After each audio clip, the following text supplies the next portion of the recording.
University Distinguished Service Professor Raymond H. Robinson will now lead the procession of the graduates.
Would all graduates and guests please rise? Please remain standing until you are asked to be seated. Ladies and gentlemen, the President of Northeastern University, Joseph E. Aoun, will now lead the procession.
Please be seated.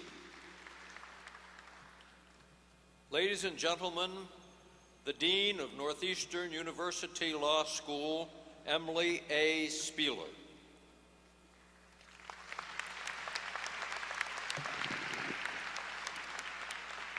Thank you, Chief Justice Marshall Robinson. Please join me in welcoming Joseph Aoun, President of Northeastern University, members of the Board of Trustees of the university, Stephen Director, Provost of the university, other members of the senior leadership team, the faculty of the School of Law, honored guests, family and friends, and of course, and most importantly, the Northeastern University School of Law class of 2012.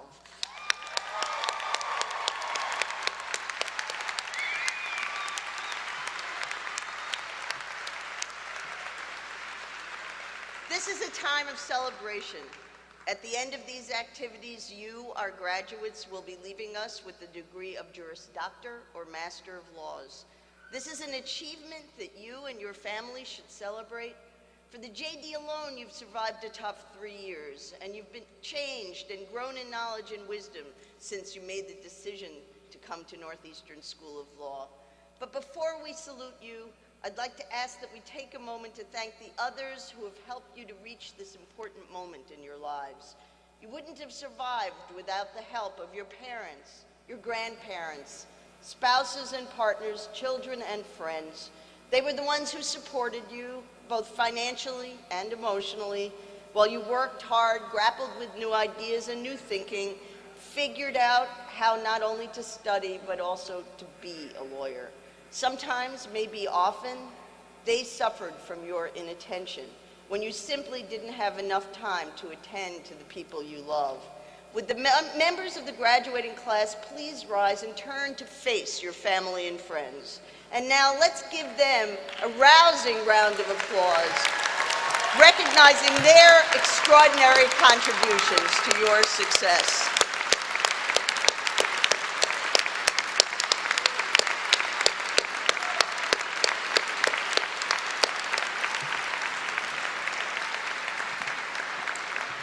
Please be seated.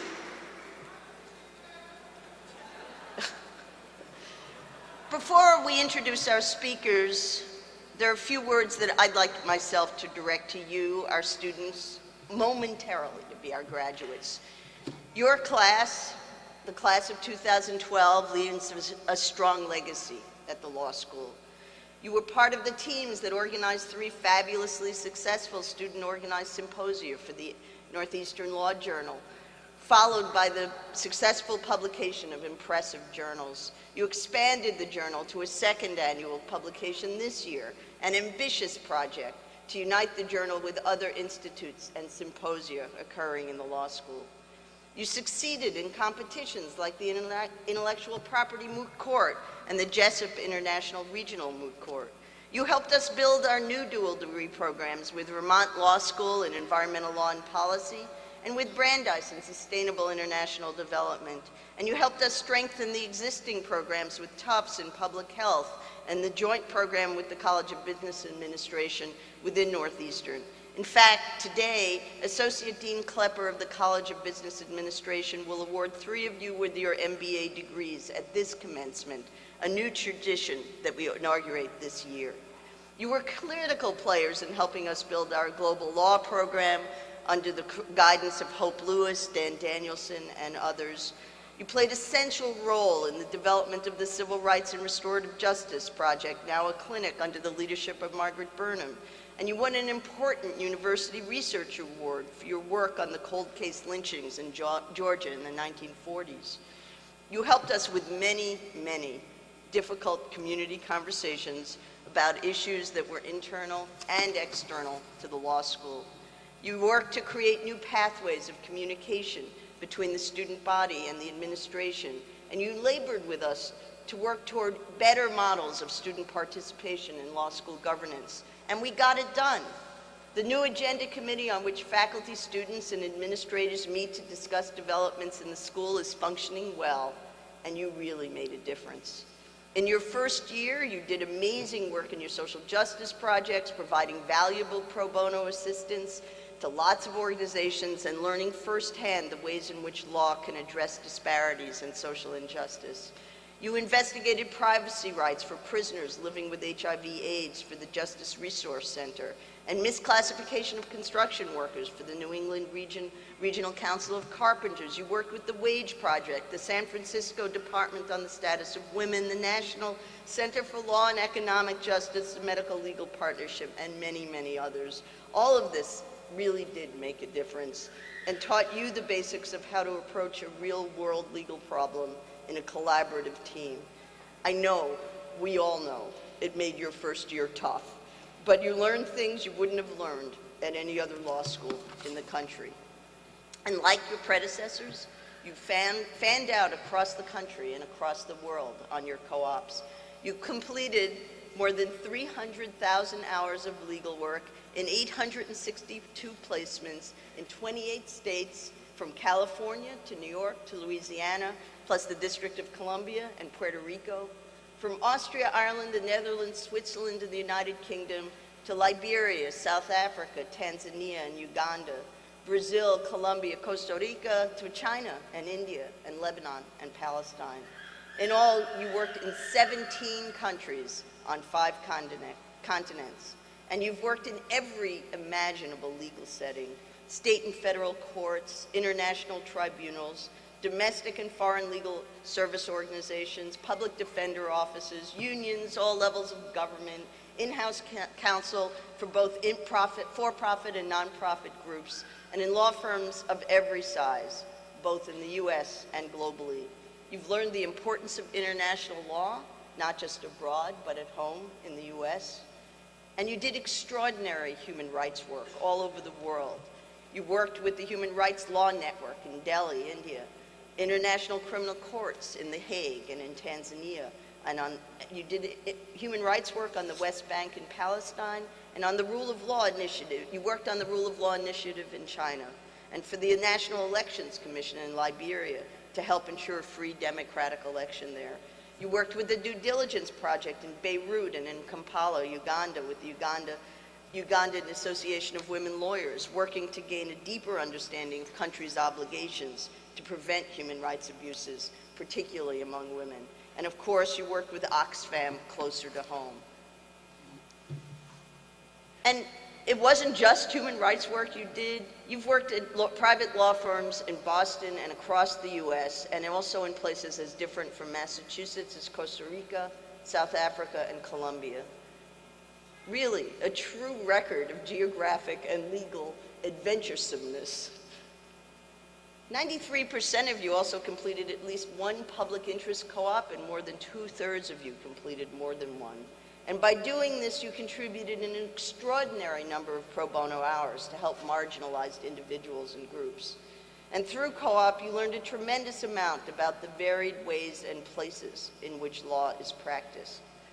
Many of you have already started studying for the bar. I know it's hard to believe that we don't give you a break, but there it is.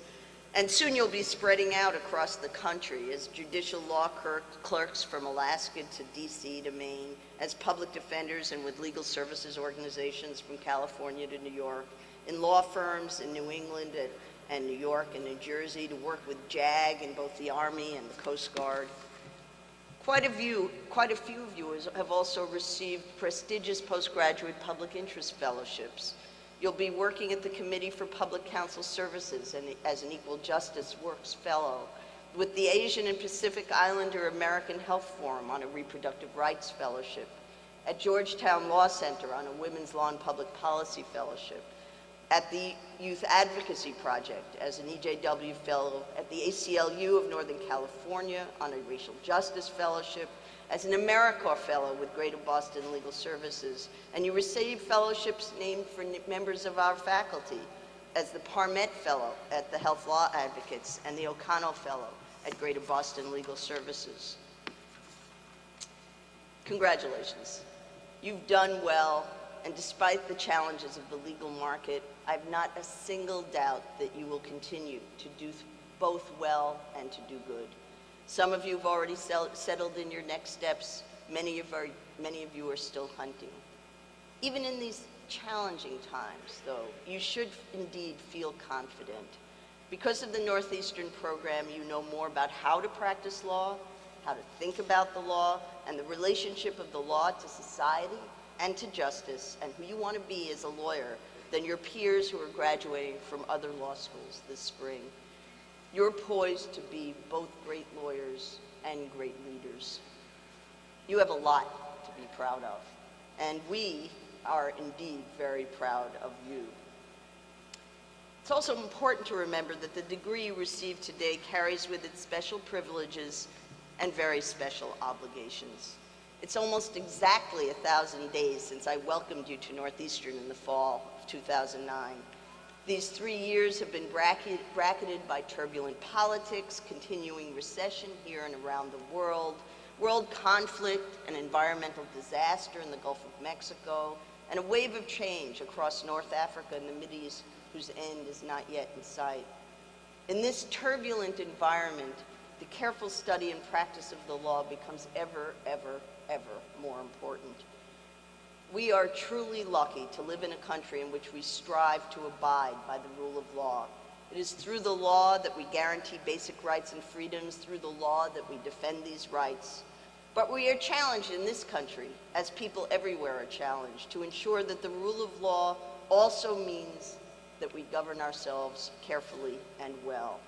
The diversity of our country and our national quest for both pluralism and unity require us to look to the law for our common moral code, for the normative glue that holds people together. It is the role of good lawyers to lead us on the path toward a rule of law that is also a law of justice. The strategic use of the law to achieve good rests in your hands, our future lawyers and our future judges. As new lawyers, you join a deeply important profession and tradition. We hope we have done our part of the job well. We hope that you have learned both the mechanics and the soul of the law. We hope that you fully understand that law is a learned profession tied to strong ethical and moral standards. You as lawyers are called upon to represent your clients well while also helping to advance the principles of justice. It's not always easy to balance the tension between these obligations. We trust we have given you the tools and the courage to navigate this sometimes difficult terrain. And we do realize how difficult the terrain is right now, but the need for legal assistance is vast, the capacity of the law to make a difference is infinite, and the world is changing rapidly.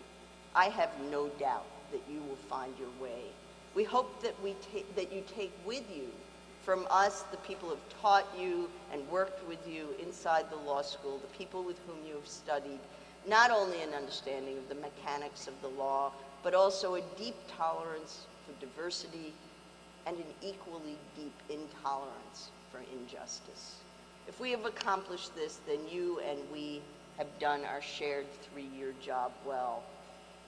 And I personally want to thank you as you walk down the next path and find your voice as lawyers in this sometimes challenging, sometimes scary, but I believe always wondrous world. Take risks. I told you that, I think, 1,000 days ago, and I'll tell you again. Take risks. Take risks when it matters. Have fun. Do good for others and for yourself.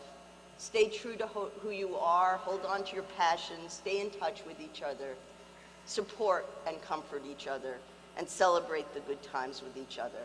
And do really, finally, stay brave and never, ever be afraid to speak truth to power. So I'm going to turn this podium over now to a number of speakers. Every year, the graduating class elects 3 speakers, 2 members of the class, and 1 faculty member. We take this selection process very seriously, and it is a tremendous honor to be selected. The first student speaker is Timothy Cronin. Tim, why don't you make your way up here?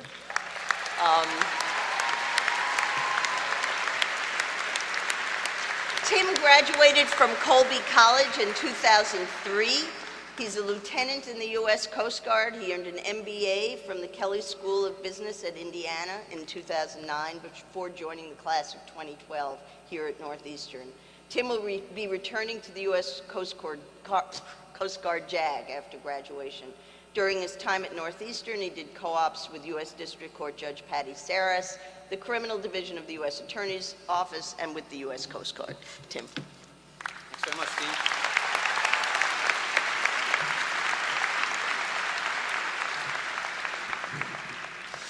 Good afternoon, everyone. Somewhat terrifying here.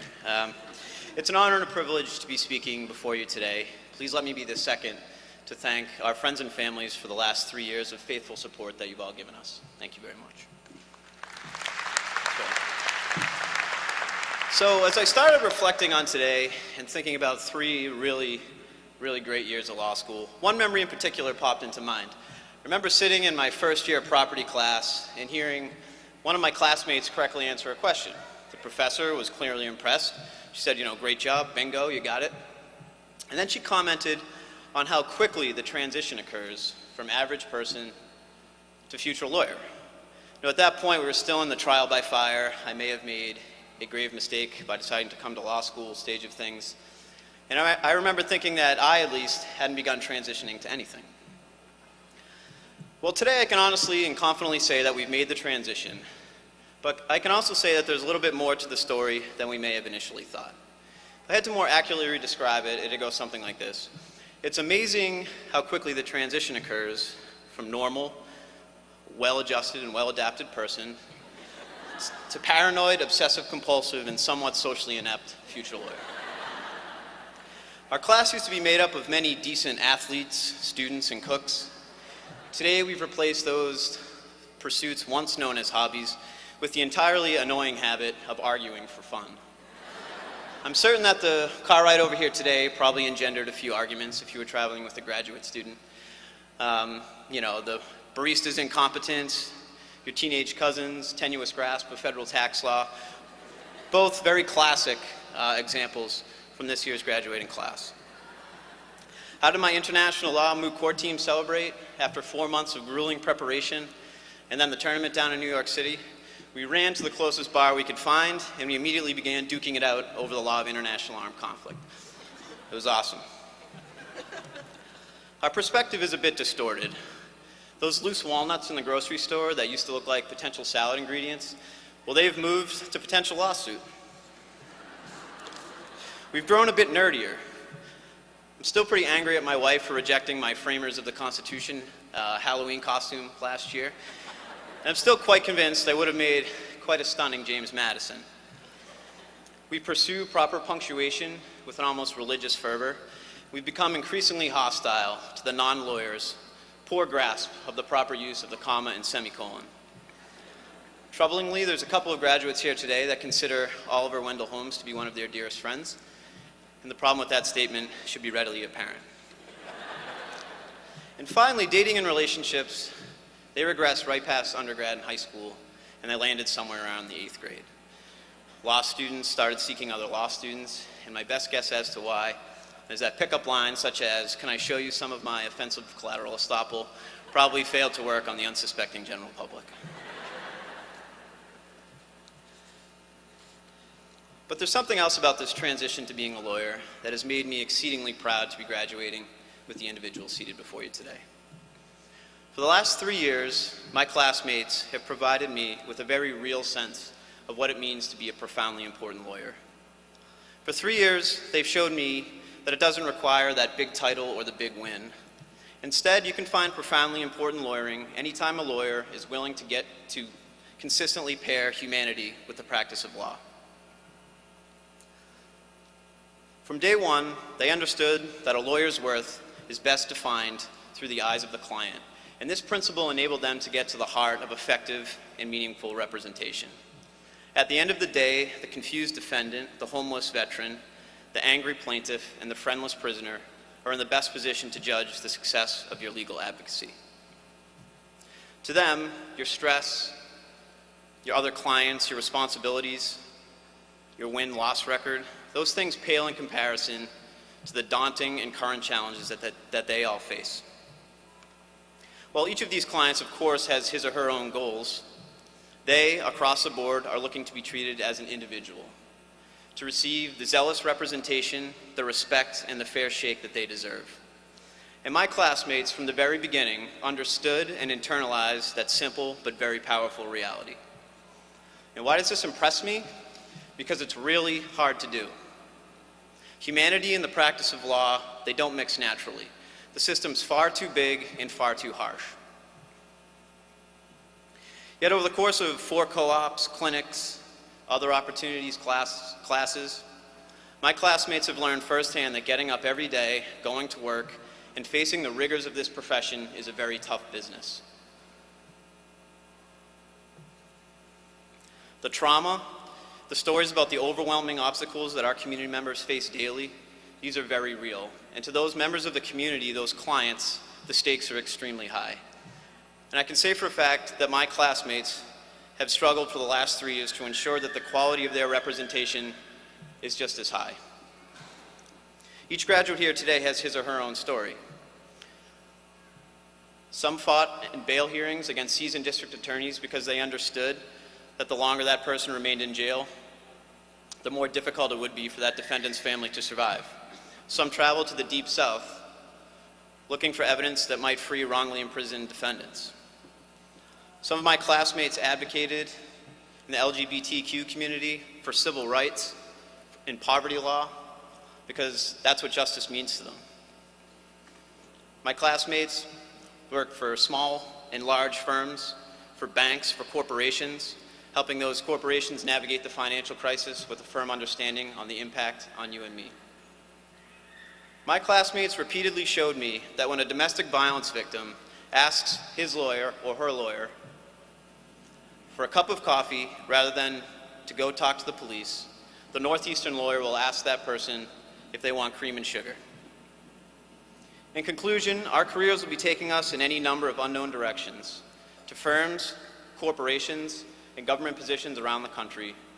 But regardless of where we all end up, I'm confident that the members of the Northeastern class of 2012 will continue to keep humanity in the practice of law, and as long as they're willing to do that, that our community will benefit from the benefits of profoundly important lawyering. Thank you.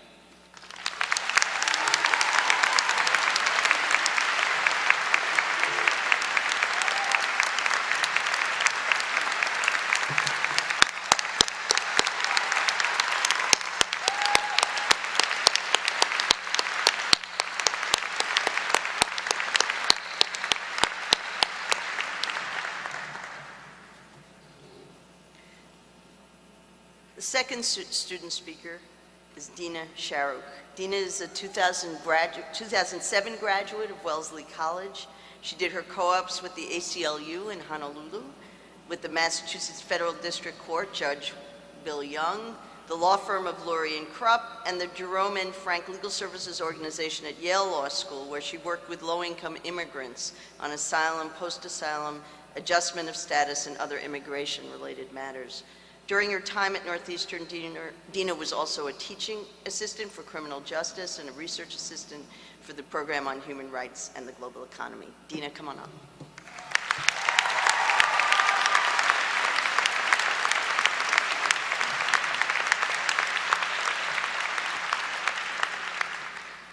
So stop me if you've heard this one before. Why is it that California is the state with the most lawyers and New Jersey is the state with the most garbage?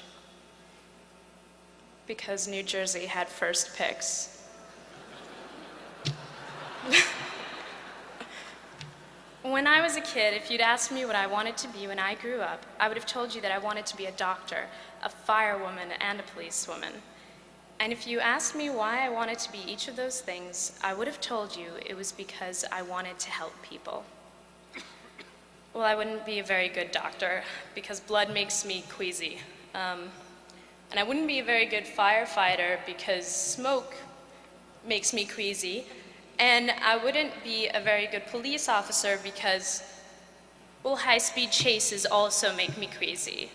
In case you haven't picked up on it, the majority of my adulthood has been one long period of nausea, this moment not being an exception.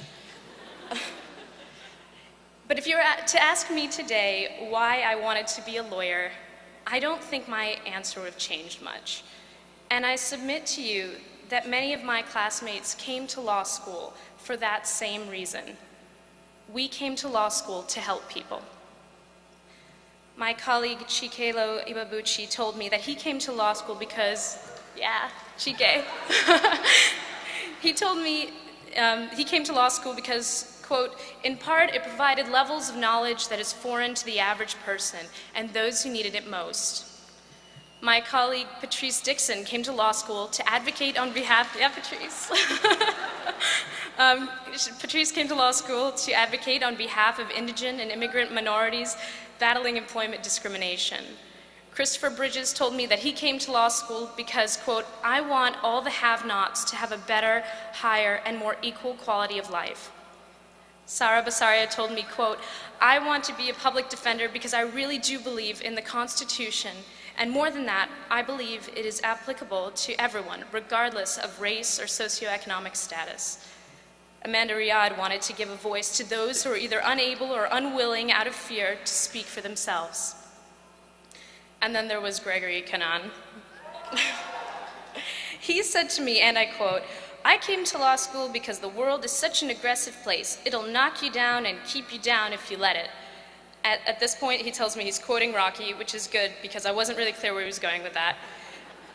But then he continued, and he said, I wanted to be able to help other people get up and fight back, let them feel there's a sense of justice and fairness in the world. Law school gives you the tools to do that.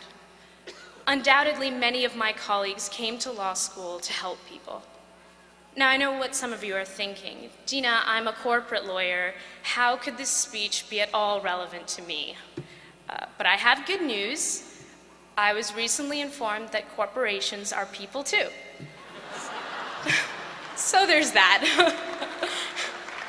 But in all seriousness, we can help others by helping corporations. After all, corporations have the opportunity to provide jobs to the masses, encourage economic growth, and have the ability to be socially responsible and encourage positive change in communities.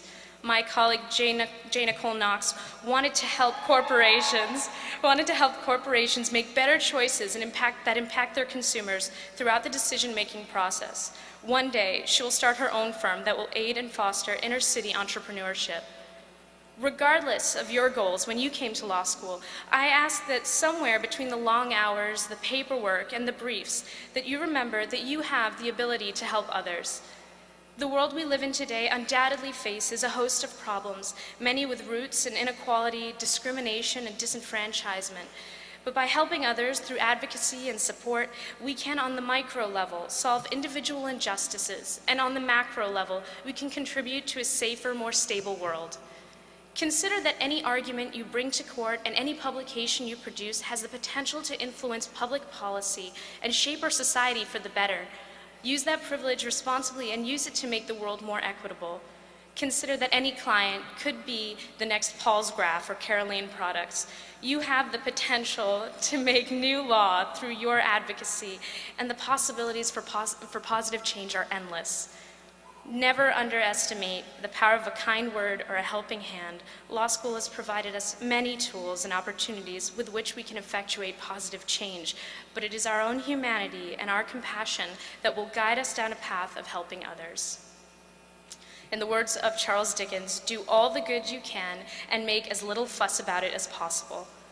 Whether for profit or altruistically, we each have the ability to help others. Undoubtedly, many of us have, and many of us will. So in summation, don't believe the hype. New Jersey was wrong to pick garbage over us. We are cleaner as a people. We have the ability to help others, and frankly, landfills make me queasy. Thank you to our faculty and administration for providing us the tools to help others. Thank you to all our families and friends for supporting each of us through our studies. We couldn't have done it without you. Thank you to my wonderful family and loved ones who got me here. A special thank you and love to my Uncle Bob, the one lawyer of my family, but not for long. And my brilliant mother for pushing me, and my supportive father who didn't know I'd be speaking here today, so surprise. Congratulations to the class of 2012. I'm so proud and thankful to be a member of such an esteemed group of kind-hearted future lawyers who will do so much and help so many people. Thank you. It's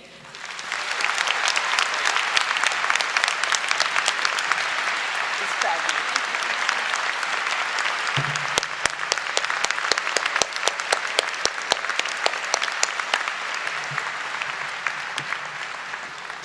I do love you guys. So this year, as I said, there are 3 speakers. The students all know that, so do the people on the platform. This year, the students have elected Professor James Hackney for the honor of being the faculty speaker. Professor Hackney, for those of you who don't know him, teaches torts, corporate finance, corporations, banking law, and critical race theory.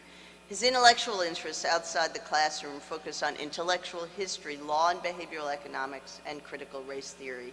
He's the author of several books, including Undercover Science and the soon-to-be-published Legal Intellectuals in Conversation. He's currently at work on a new book that explores the roots of the financial crisis.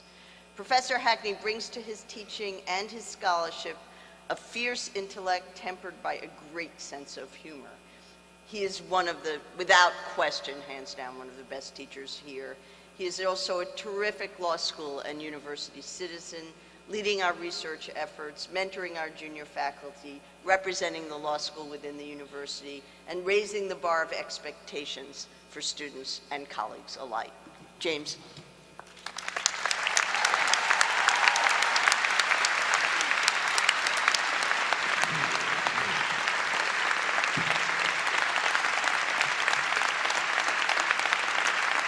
Thank you. Good afternoon, graduates. On behalf of the faculty, I congratulate you on your many achievements. We have watched you grow and develop during your 3 years with us and are proud. I commend your friends, family, and loved ones for the contributions they have made in supporting you in your journey to this point. I also want to take this moment on behalf of the faculty to thank Dean Spieler for her wonderful tenure as Dean.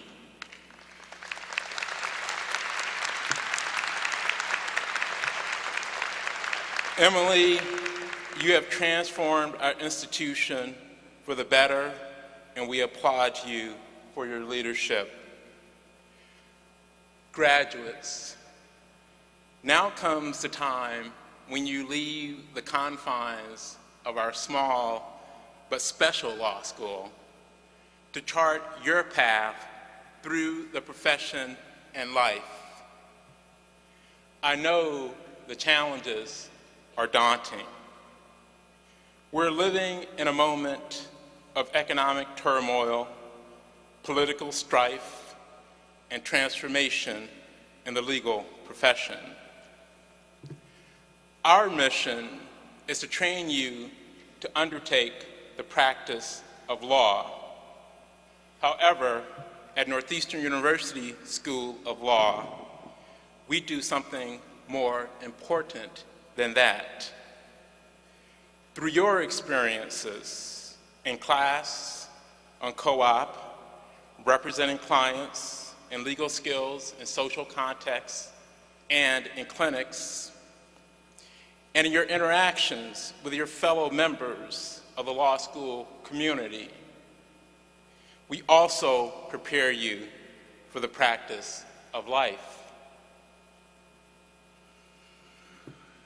In the great Indian epic, the Bhagavad Gita, which inspired Mahatma Gandhi, the protagonist, Prince Arjuna, is faced with a challenge on a great battlefield that serves as an allegory for the field of life.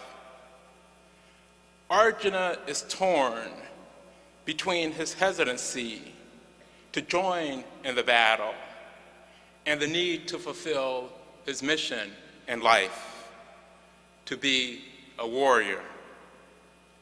And so the story unfolds, with Arjuna coming to the realization that it is incumbent upon him to go into the field of battle, to undertake his practice with all the perils, difficulties, and fulfillment that it entails.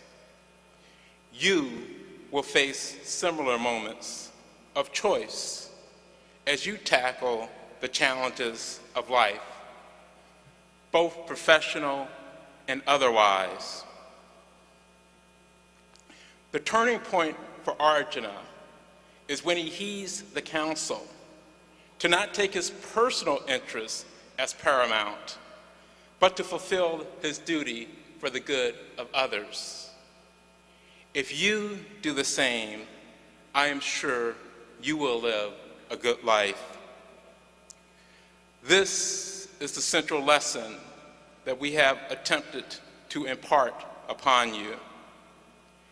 No matter what your professional endeavors, be they in government, the private sector, or public interest settings, a commitment to the service of others will bring its own special rewards and, in the process, remake our world for the better. You know what your aspirations are. I know that as graduates of Northeastern University School of Law, you are well prepared to fulfill them. And only ask that you go forth, keeping in mind that the choices you make, particularly given your training as lawyers, profoundly impact others. But please remember that you are not alone. We, the faculty, staff, and administration, your law school family, will always be here for you as you continue your journey. And beyond the law school, you will join the larger community of Northeastern University School of Law alums who very much remain members of our family as well. Class of 2012, I have taught many of you and love you. It means the world to me that you ask that I talk at your commencement. I wish you nothing but the best. Thank you for your contributions to our community and beyond during your time with us. and look forward to watching as you journey into a future filled with what I am sure will be wonderful accomplishments. Thank you.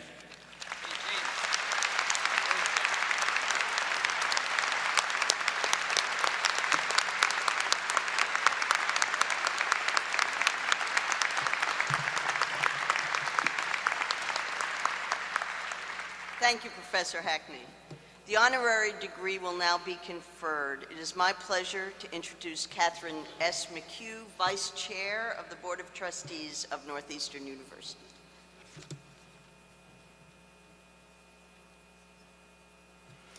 Mr. President, the Board of Trustees of Northeastern University has authorized the conferral of an honorary degree upon the following candidate in recognition of notable achievement in her field: Jacqueline Berrien for the degree of Doctor of Laws, escorted by the Honorable Margot Botsford and Corporator William M. Cowan.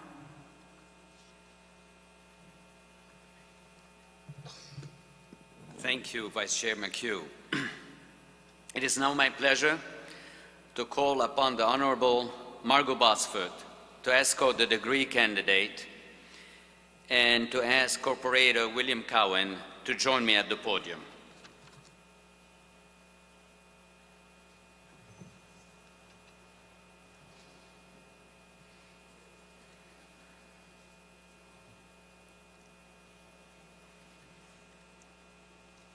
Mr. President, I have the honor of presenting Jacqueline Berrien for the degree of Doctor of Laws. Jacqueline Berrien, advocate for the underrepresented, protector of rights, leader for justice. As a lawyer and as a citizen, you've been guided by your determination to keep faith with the giants of the civil rights era, on whose shoulders you stand.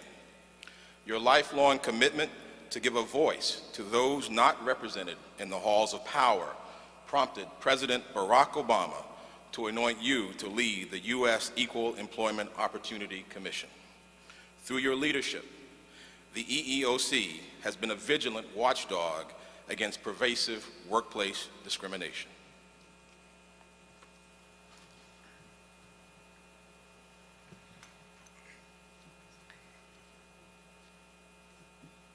Jacqueline Berrien, in recognition of your dedication to protecting basic human rights and advancing America's promise of equal opportunity, Northeastern University is pleased to bestow upon you the honorary degree Doctor of Laws.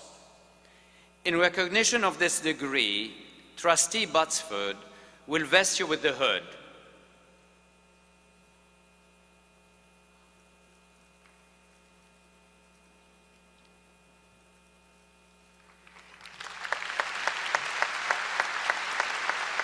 We're not done yet. We have one more second. You can applaud twice. And now I'm going to present you with the diploma.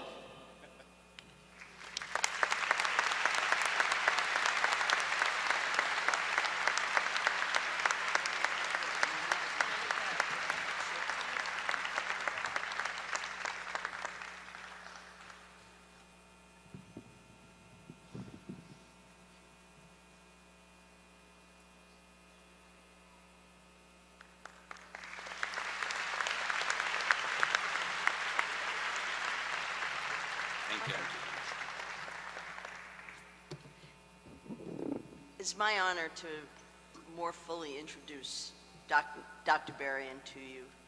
As you've heard, Dr. Berrien leads a critical federal agency, one that is central to maintaining the national commitment to end discrimination and to promote equality in American society. As chairperson of the EEOC, she has already had real impact on the work of that agency, moving unresolved charges to conclusion and thereby recovering millions as relief for victims of discrimination, adopting critical regulations under anti-discrimination legislation, including rules that implement provisions of the new Genetic Information Non-Discrimination Act, the amended Americans with Disabilities Act, and the Age Discrimination and Employment Act. Through this work, she has affected the lives of all Americans, because we are all entitled to work in workplaces free of discrimination and harassment, and particularly the lives of those who look to the EEOC to uphold their own personal rights against discrimination. It's no surprise that she's succeeding in this position despite the tales of gridlock in Washington. Throughout her career, she has demonstrated tenacity and fortitude in the fight for justice. Before assuming her current post, Dr. Berrien devoted her life to advancing civil and constitutional rights of marginalized people. She represented clients in employment discrimination, voting rights, access to affordable housing cases. Immediately before assuming her current post, Dr. Berrien led the NAACP Legal Defense Fund's national legal advocacy and scholarship programs for more than 5 years. Earlier, she worked with the Ford Foundation's Peace and Justice Program, with the Voting Rights Project of the Lawyers Committee for Civil Rights in Washington, D.C., and with the National Legal Department and Women's Rights Projects of the American Civil Liberties Union. A native of Washington, D.C., Dr. Berrien began her legal career clerking for Judge Clement, the first African-American appointed to the U.S. District Court in Birmingham, Alabama. Dr. Berrien is a graduate of Oberlin College and Harvard Law School. Dr. Berrien.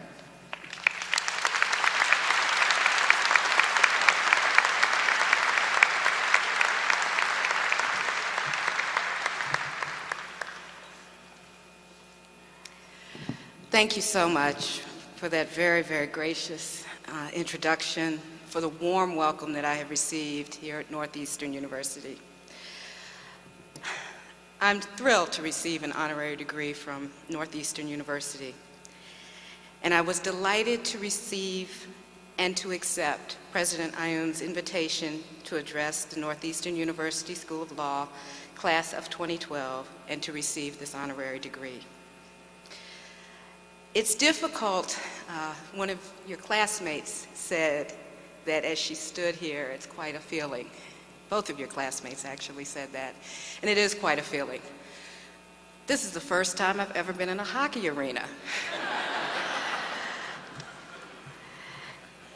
It's also, I'm also very struck by the fact, I'll share with some, and perhaps others are familiar with this practice, but across the South, particularly among African American communities, for so long, the basic dignity of being called by a title, if one had a title, or older people being called Mr. and Mrs., as was the custom and the practice for white adults, was often denied to black adults during the Jim Crow era.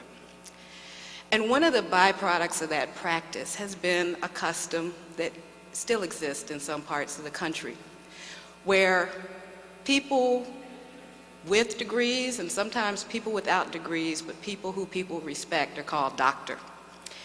So for years, when I would travel in the South on behalf of the Legal Defense Fund or the Lawyers Committee for Civil Rights under law, some of my clients would call me Dr. Berrien. So I thank you, Northeastern, for making an honest woman out of me.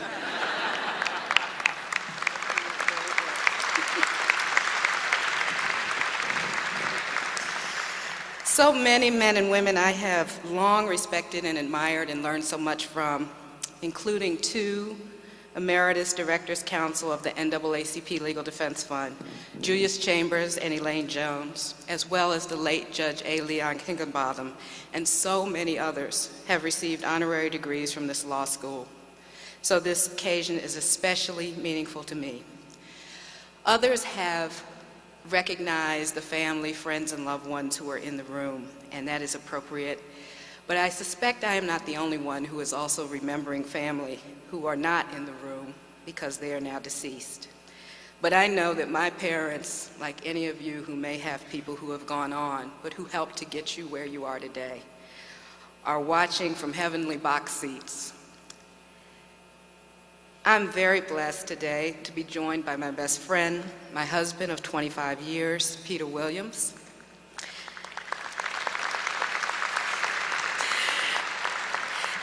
And I also want to briefly acknowledge 3 people in the audience who encouraged me in my pursuit of a legal education and public interest legal career, and have been unfailingly supportive throughout the 25+ years I've known them. Thank you, Jamie Hoyt, Ann Josephson, and Dolph Vanderpool.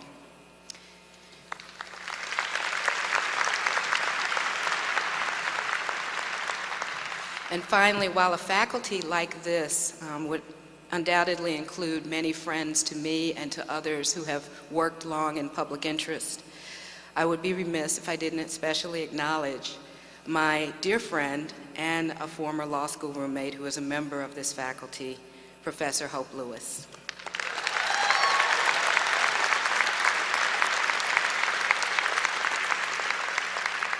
I promise you, class of 2012, it does not seem like that long since we were sitting there, but you are the reminder that indeed it's been a while. As great of an honor as this is, I'm also acutely aware, keenly aware, that I am one of the last obstacles standing between you and your diplomas.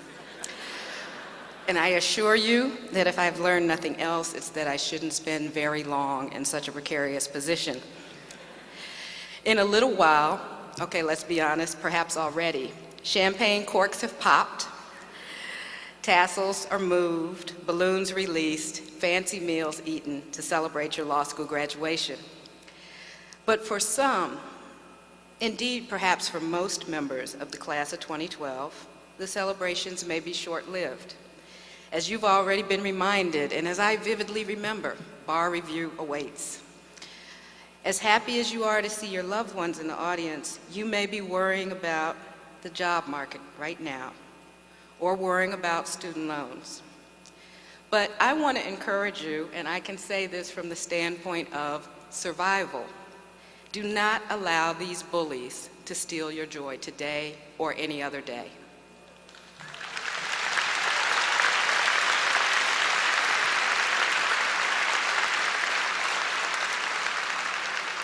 Do not allow trepidation to overshadow the excitement and high hopes for the future that you have earned through years of hard work in law school. A past recipient of the honorary degree from this law school, Congresswoman Shirley Chisholm, said it best when she said, "Every tomorrow has 2 handles. We can take hold of the handle of anxiety or the handle of faith. The choice is ours." I encourage you today to hold on as tightly as you possibly can to the handle of faith and to run in the other direction from the handle of anxiety. It may seem to be difficult to follow this advice in this time because, to borrow a concept stated so eloquently by the Apostle Paul, the essence of faith is the ability to be certain about things that you cannot see and confident that in years to come you will reach a point that is invisible or at least obscure to you today. At times, it may feel like you're traveling around a blind curve on a 2-lane highway with little to protect you from the possibility that a car could be passing into your lane on the road ahead. Those are the times that call for faith. Despite what you might imagine when you hear about life experiences of people who have done things that you would like to do or have followed paths that are similar to the ones you hope to pursue, I assure you that it is only in retrospect and with the benefit of the 20/20 vision of hindsight that life presents itself so neatly and appears as meticulously arranged as is outlined in our bios and our resumes and our curricula vitae. As blessed as I have been throughout my life, and I have been truly blessed, I want you to know that things have not always gone according to plan. And it's okay. In fact, I am better for it. And time after time, I've discovered that the detours and the diversions from the route that I planned for myself, like the unexpected surprise of a spectacular place that you can only see if you exit the highway and make your way to a back road, have been the source of some of the most memorable, rewarding, and important moments of my life. You heard, for example, that I spent a great deal of my career at the Legal Defense Fund. But what you may not know is that my first 2 attempts to get a job as a Legal Defense Fund attorney were unsuccessful. You heard that I worked for the Ford Foundation, but you may not know that before I was hired there, I was considered for 2 other positions and rejected both times. The truth is, anyone who has achieved any measure of success in any aspect of life has had setbacks, has had moments of doubt, has encountered detours and diversions along the road. Throughout law school and for much of my legal career, I mistakenly believed that the commitment to excellence that got me there and got me through was and should be perfectionism. And I would have been reluctant to acknowledge my failures before an audience this large, or perhaps to anyone, including myself, and I was worse for it. I want to encourage you to get past that immediately, because the sooner you get past that, the more you will be able to learn, and the more fearlessly you will be able to walk in the world and to go on and to pursue every dream that you have today and will have in the future. The late Steve Jobs said that being fired turned out to be one of the most positive developments in his life. It's hard to imagine a greater success in the corporate sphere. President Barack Obama lost a congressional race before mounting successful campaigns for the U.S. Senate and the President of the United States.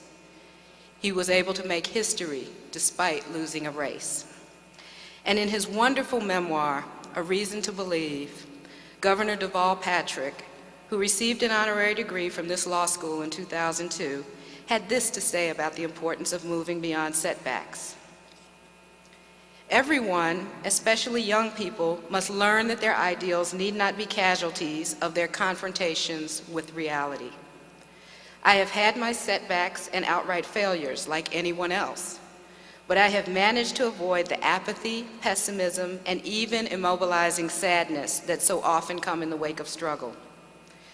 Idealism is an act of will, to be sure, but we are all up to it, and nothing of any lasting value happens without it.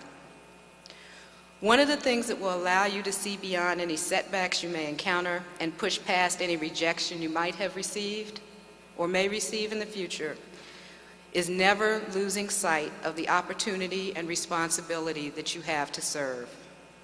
As you celebrate your graduation from law school today, I urge you to redouble your resolve to use the excellent education that you've received here to make a positive difference in the lives of other people every single day. On April 21st, 1965, shortly after Bloody Selma in Selma, Alabama, Dr. Martin Luther King Jr. addressed more than 1,000 lawyers at the Association of the Bar of the City of New York in a speech entitled "The Civil Rights Struggle in the United States Today." Dr. King reminded the overflow crowd that members of the legal profession have both a unique opportunity and special responsibility to use their education and training to make a positive difference in the world. That's you.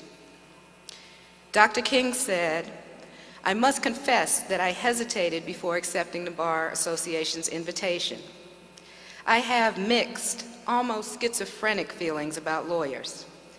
I have appeared many times in criminal courts. I have served time.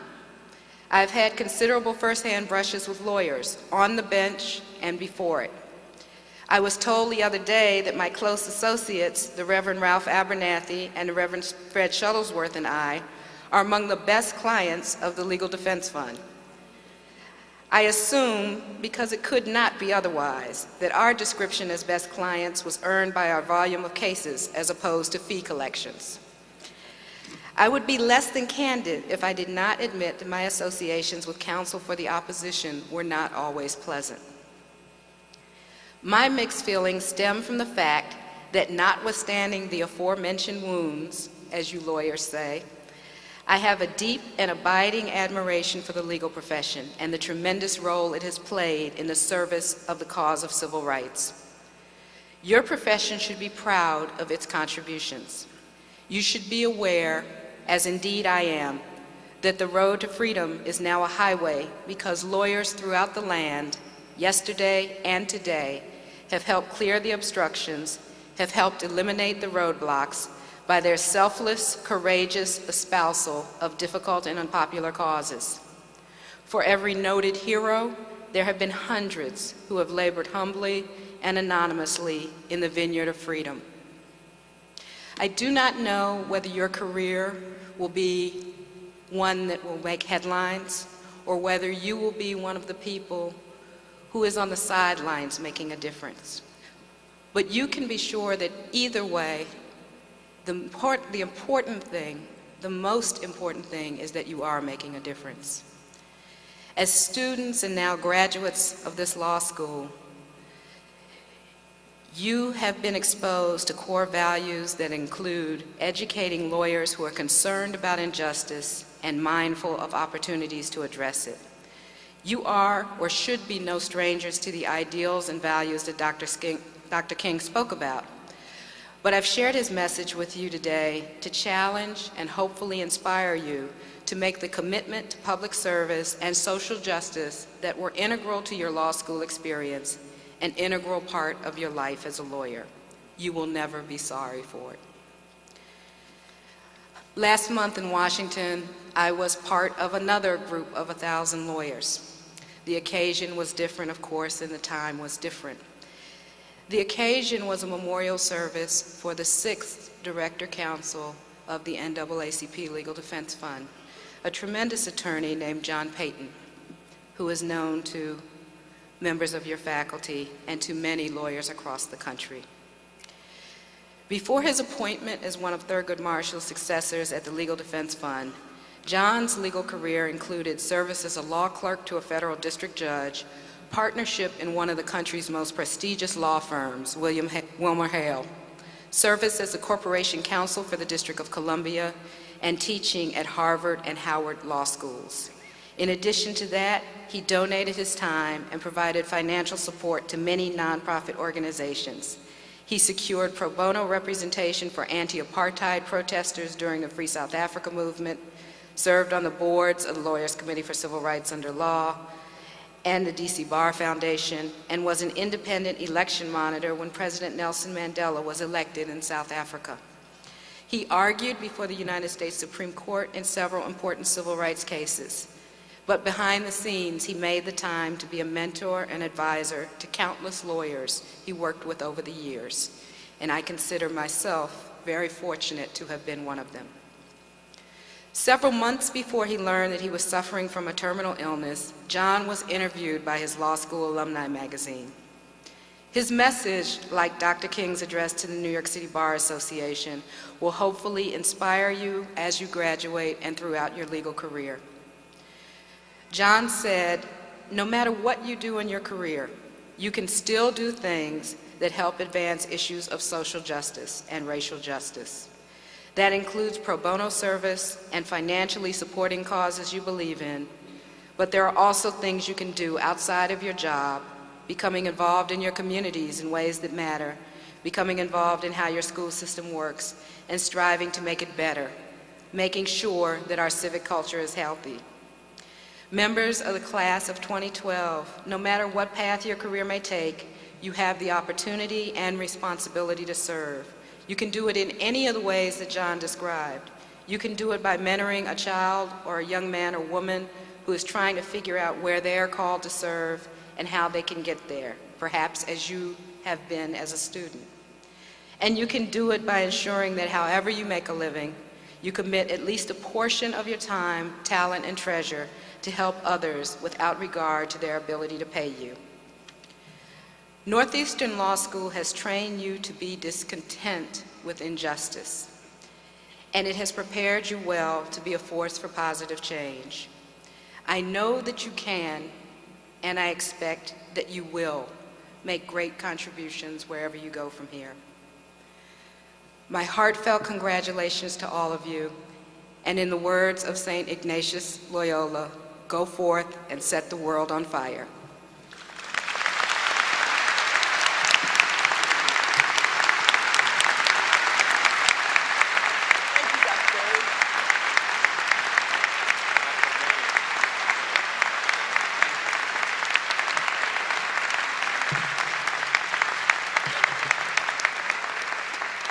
Thank you, Dr. Berrien.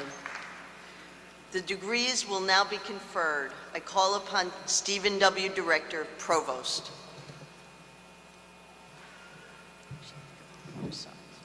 Mr. President, it is my privilege to report to you that the candidates here assembled and others have qualified in all respects for the degree of Juris Doctor or Master of Laws.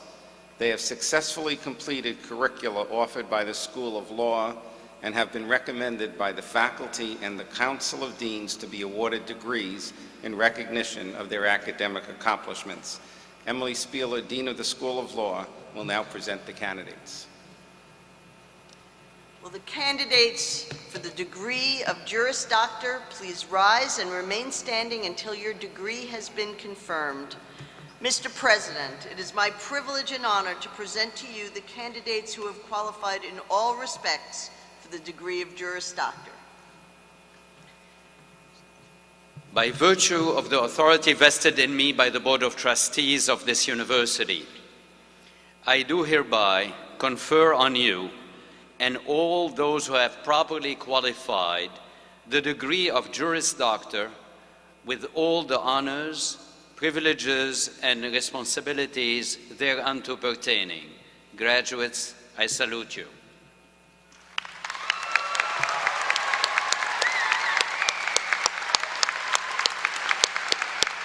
Please be seated.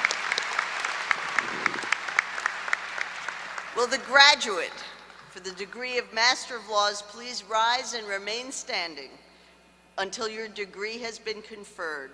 Mr. President, I am honored to present to you the first candidate to have qualified in all respects for the degree of Master of Laws at Northeastern University.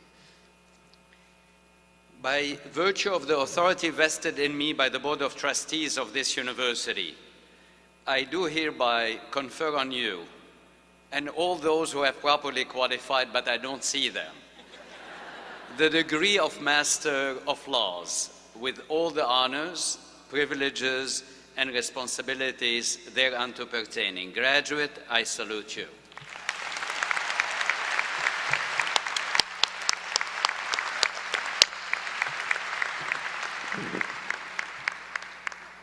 The marshals will now present the graduates to the platform. Jason Michael Letterman and Stephanie Lois Viola will announce the names of each graduate as they are presented to receive the diploma. The Juris Doctor candidates will be hooded by Professors Wendy Parmet and Luke Bierman.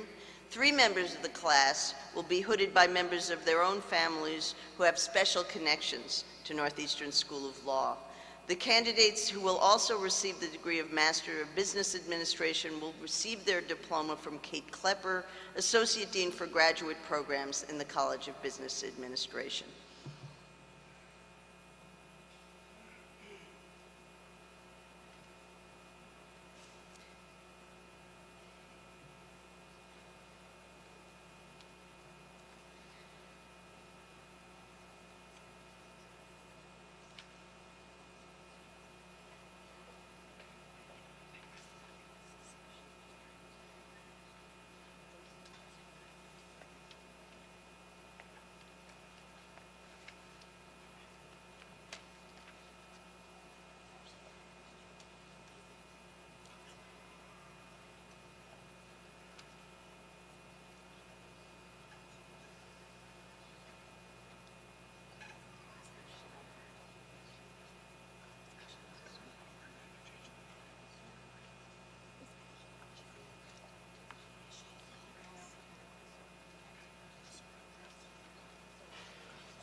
Sorab Emari.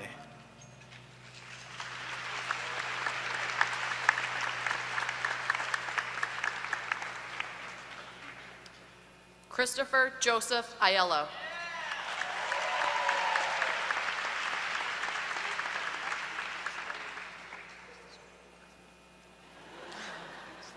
Jason Curtis Allen.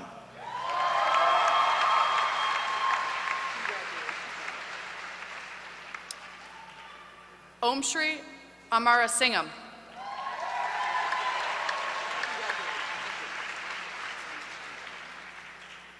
Samuel Jamison Anderson.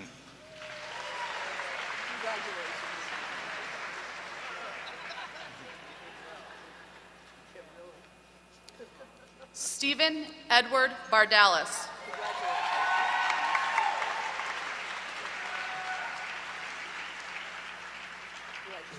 Daniel Baranovsky.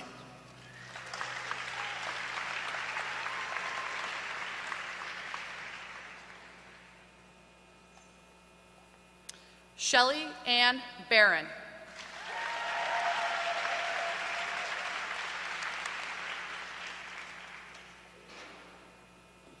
Sara Basaria.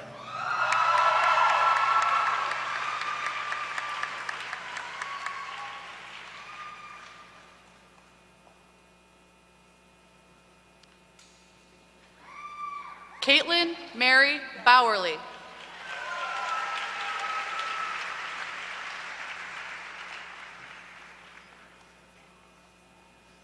Catherine Ann Beck.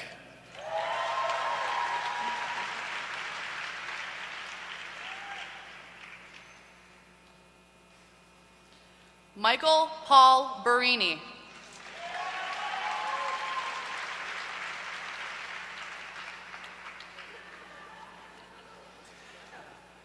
Amanda Marie Blasky.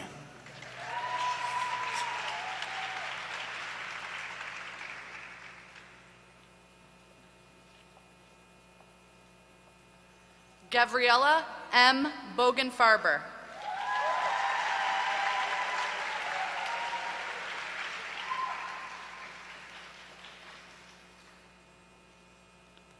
Brian Bosworth.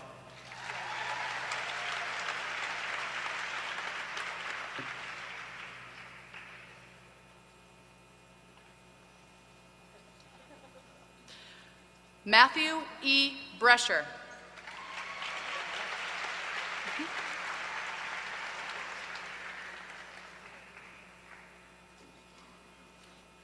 Christopher Bridges.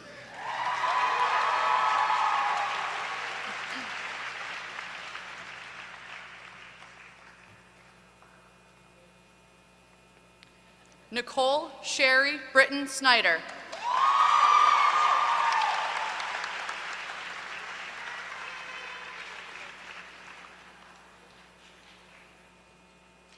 Jessica Shea Brokaw.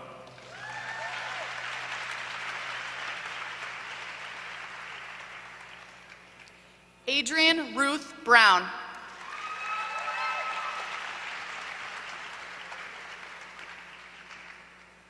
David I. Brown.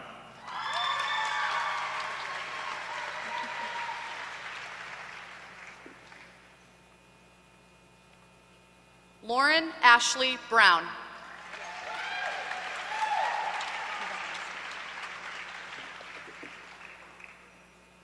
Nathan S. Burke.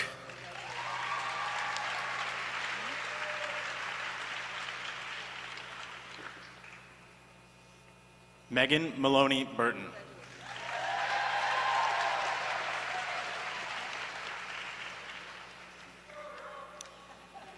Anthony B. Cahill.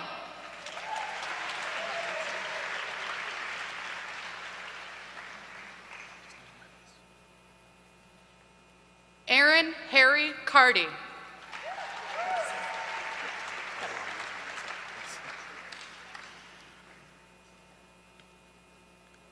Diana Marie Catalano.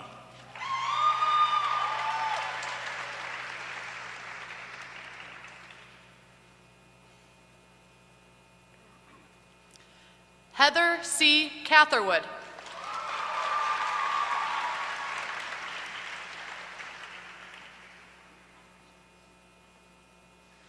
Caitlin Milai Chan.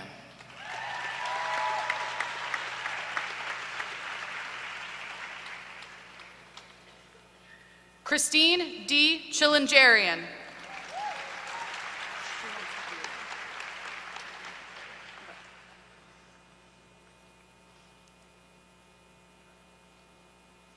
Catherine Elizabeth Dula.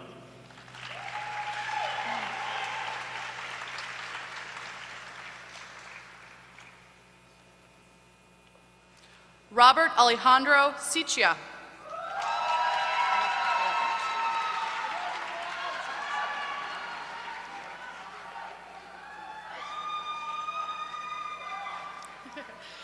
Eric Gabriel Seepow.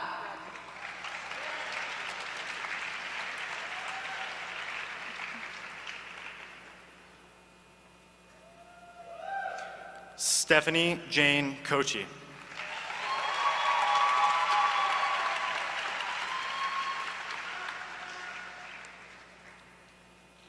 Emily Cochran.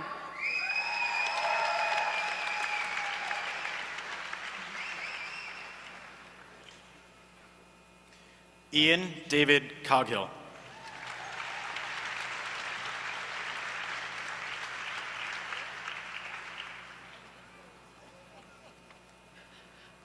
Jonathan Adam Cohen.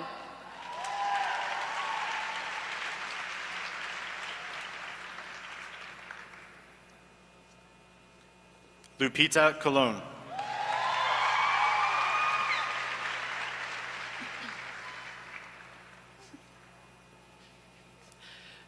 Jacqueline Quinn Condren.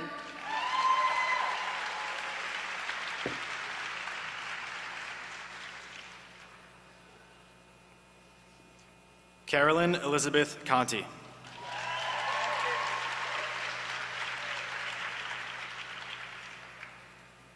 Timothy Neal Cronin.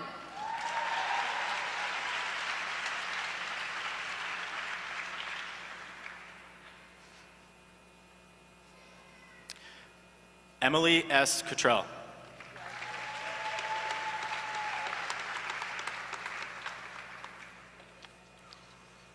Garth M. Davis.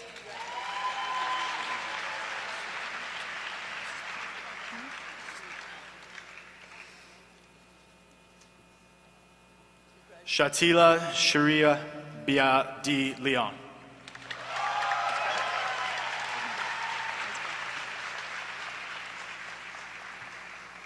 Michelle M. M. D. Oliveira.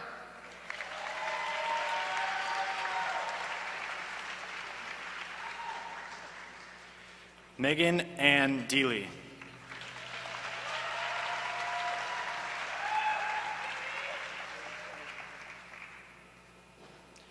Peter M. Delano.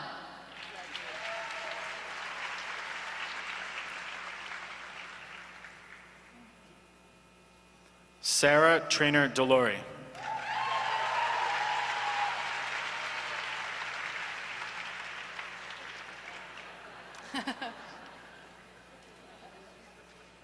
Robert DeVogue.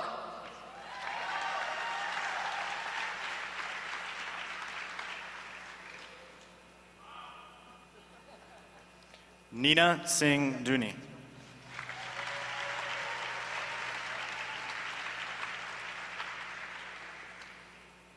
Giovanni B. DiMaggio.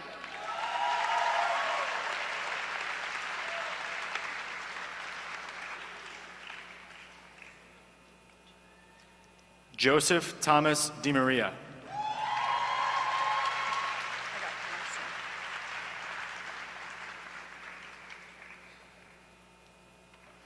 Patrice C. Dixon.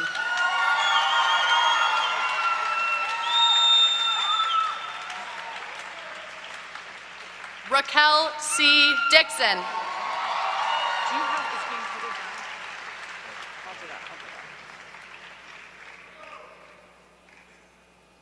Mary Lynn Drexler is being hooded by her mother, Deborah Drexler, who was a graduate of the law school.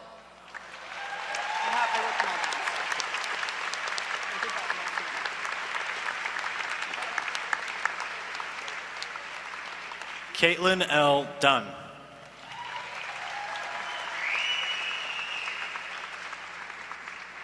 Andrea Kathleen Evans.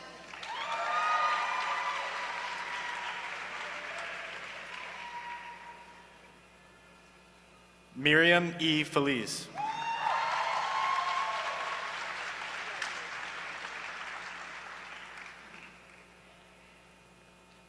Dominic Joseph Ferrante.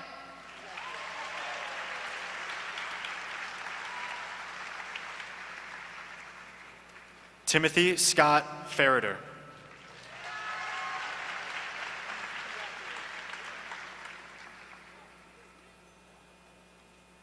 Shannon Brittany Fish.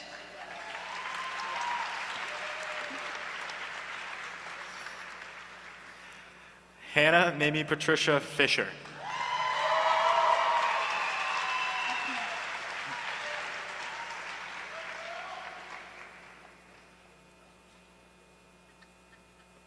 Eliana Forsaniti.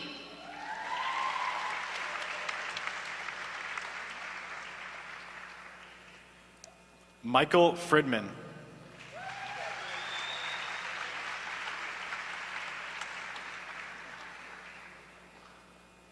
Catherine D. Galitzin.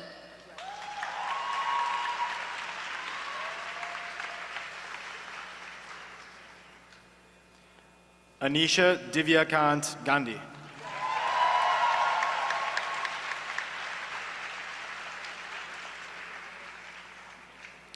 Findayawa M. Bowley.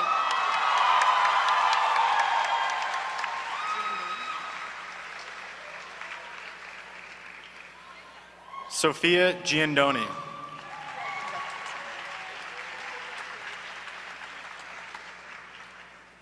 Ralph B. Gillis.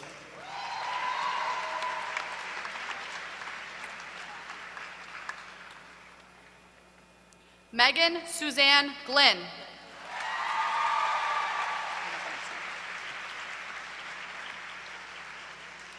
Anna Emily Grace is being hooded by her father, John S. Grace, for her mother, Carolyn Grace, who is a graduate of the law school.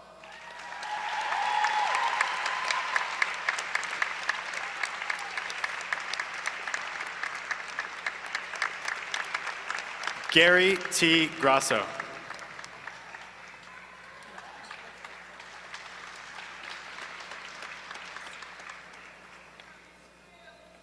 Adam Joseph Gray.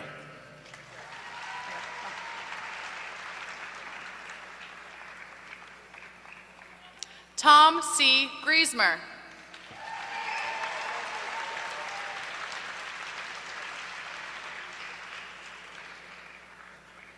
Stephanie Duncan Grindle.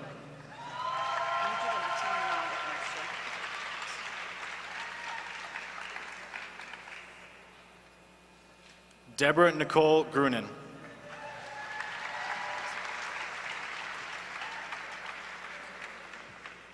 Sonia Harizadeh.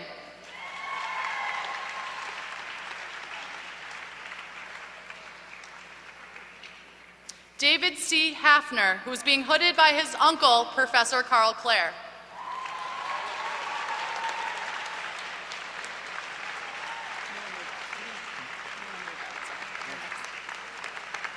Amanda S. Hainsworth.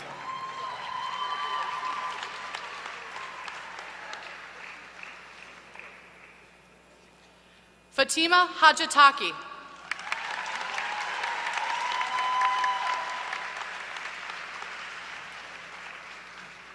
Bruce Hale.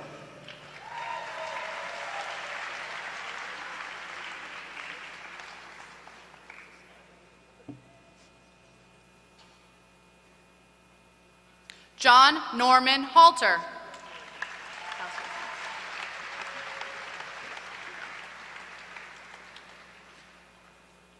Rachel Meredith Haskell.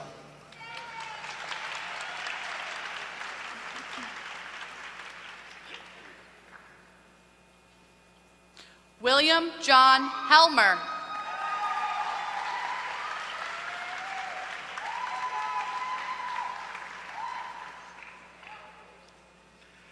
Alejandro Heredia Santoyo.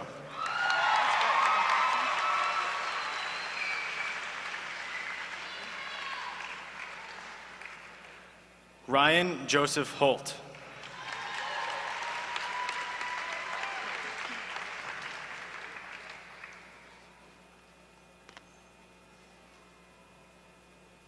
Chikelo Namdi Ibabuchi.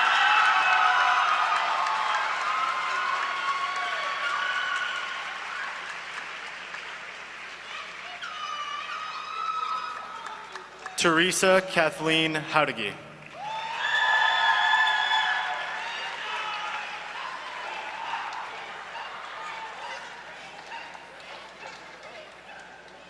Nathaniel Johnson Gottlieb.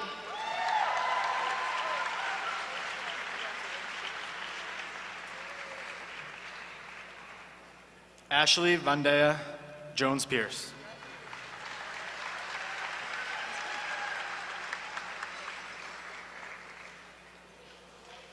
Danielle F. Jarima.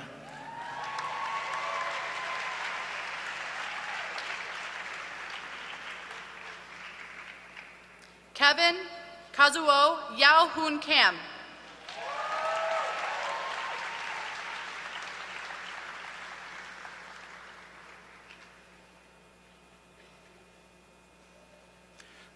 Gregory Cannon.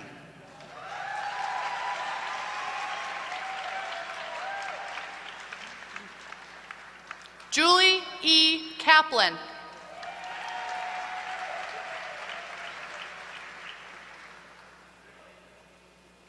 Samuel A. Kennedy Smith.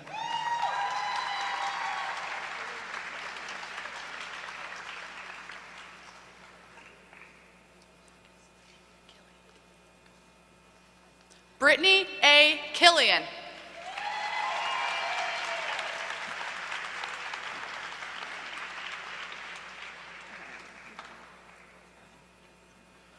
Natalie Ann Knott.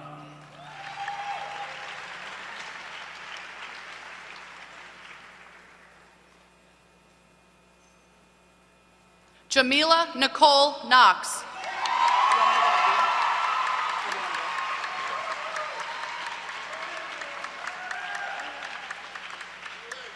Abinabo Folashade Koliosho.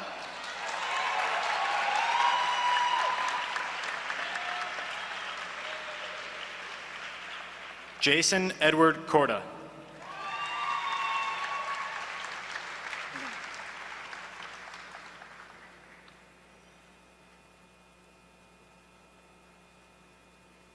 Rebecca F. Kozak.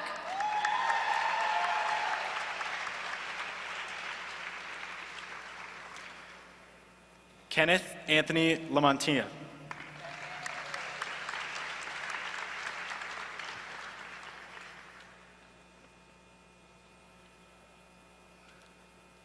Jeffrey Ness Lamont.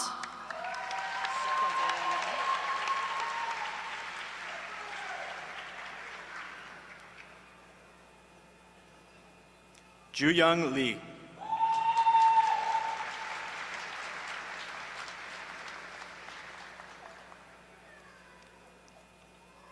Lisa S. Lee.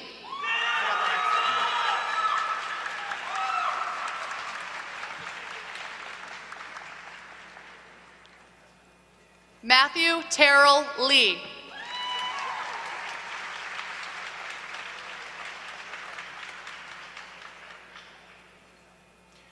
Amy Beth Lipner.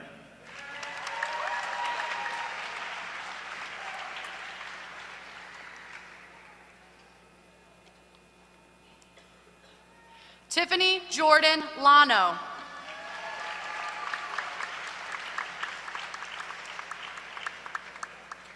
Douglas R. Lloyd, Jr.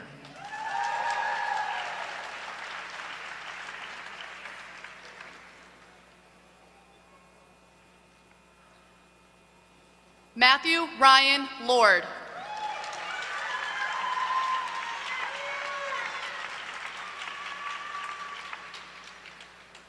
Tara Danielle MJ Mack.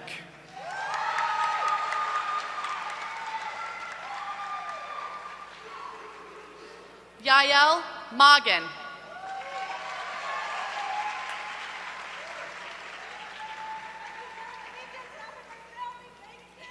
Susan Malawan.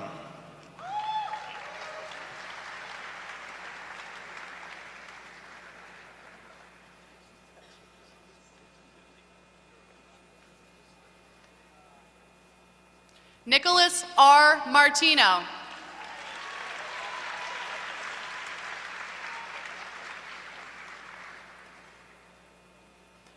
Jennifer Hudson Matthews.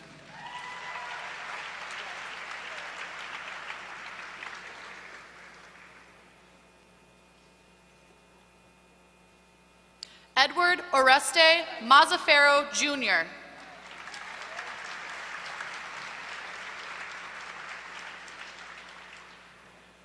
Michelle A. McCarthy.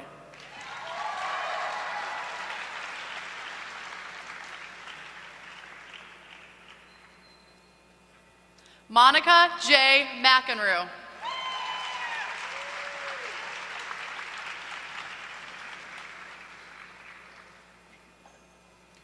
Matthew Patrick McGowan.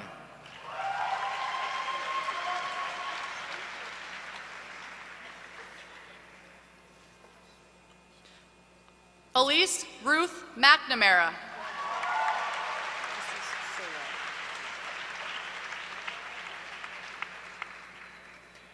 Allison Saray Marola.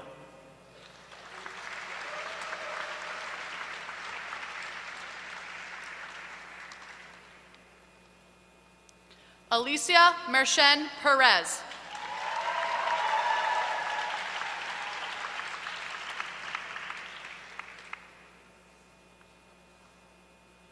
Jared Perry Milrad.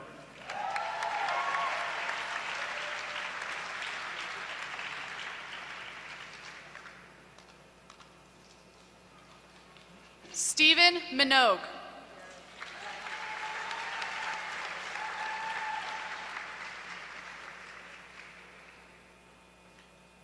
David Ventura Montez.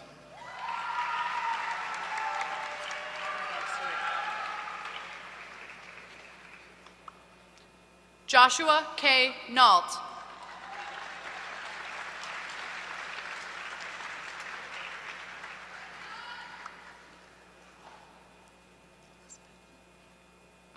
Caitlin Elizabeth Noble.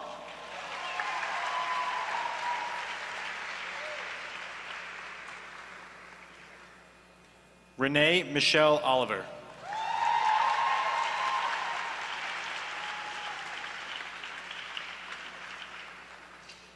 Bridget Voke O'Sullivan.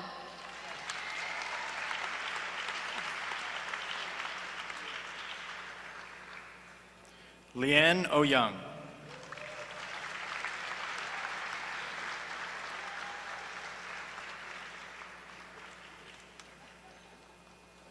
Andrew M. Paponi.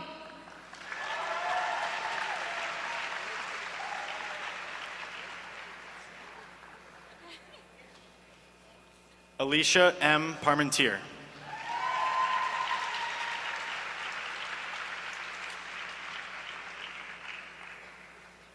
Anjali Potidar.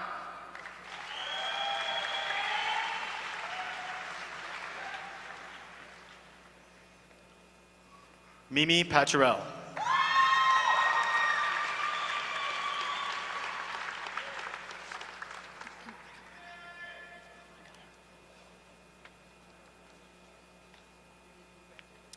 Ashlyn Renee Pendleton.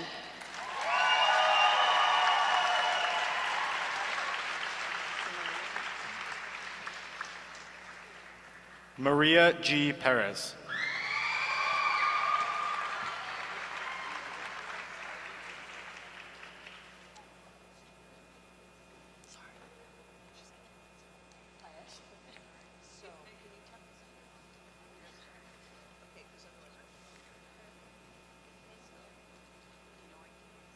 Sarah Reed Perkins.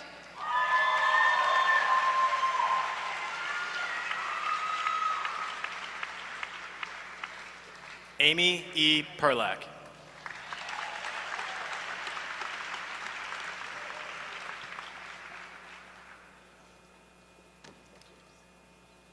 Gina M. Platanino.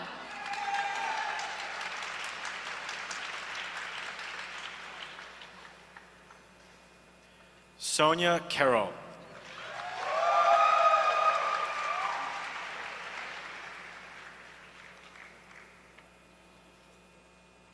Elizabeth Ann Reardon.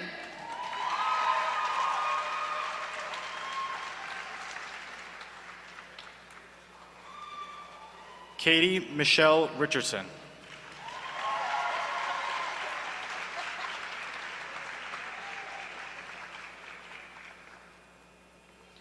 Christina Marie Ricotta.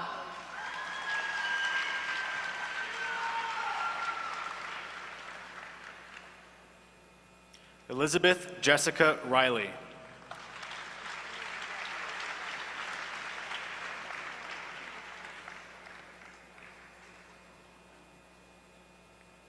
Glynis Ann Ritchie.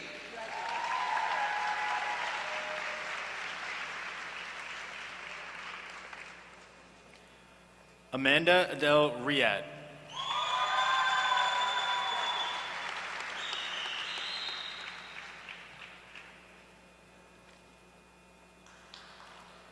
Joel David Rothman.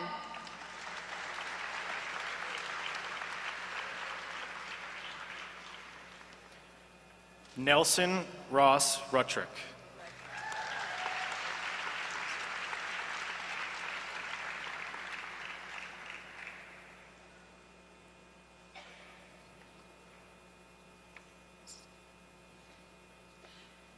Nancy N. Solomon.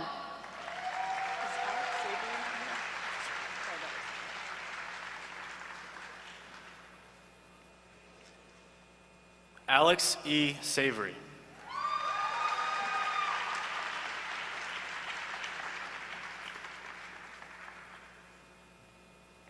Michelle Gershman Scavangelli.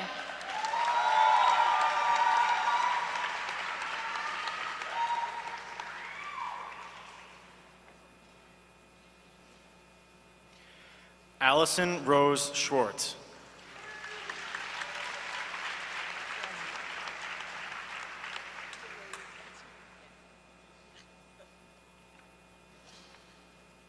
Danielle M. Seaton Shea.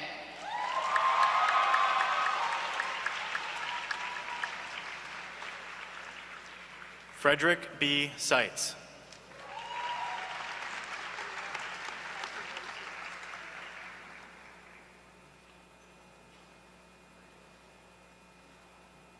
Barbara A. Servin.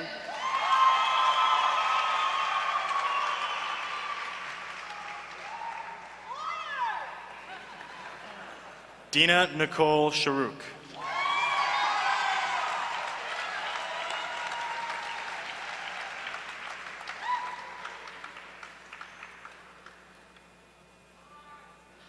Lara N. Shordoff.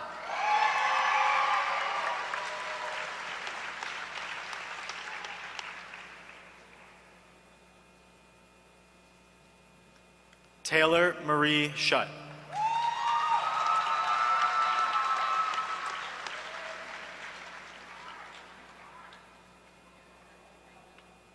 Jesse John Sarant.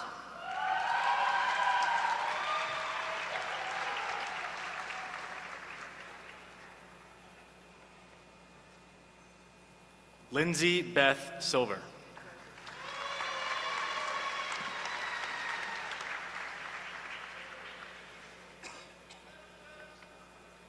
Lauren Elizabeth Slotkoff.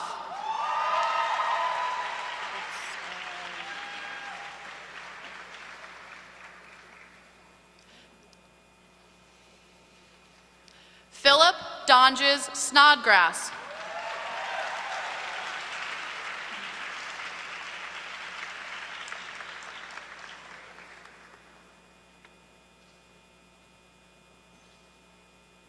Erica Griffith Sorg.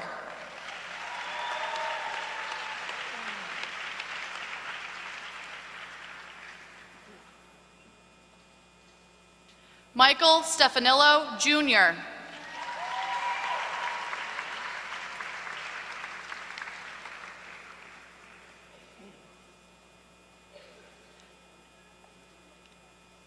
Elliot Barness Strange.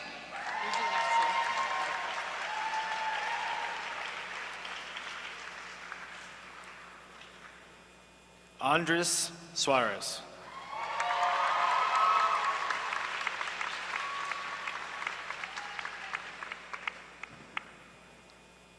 Lorianne Sun.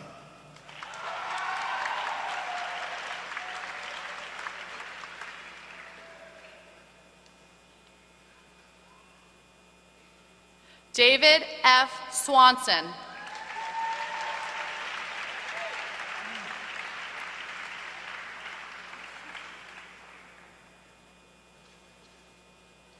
Aaron D. Swinderman.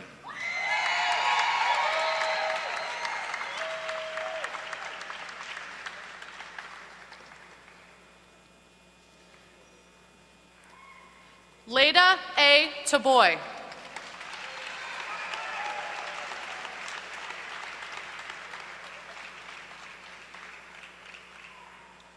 Joel Tadmore.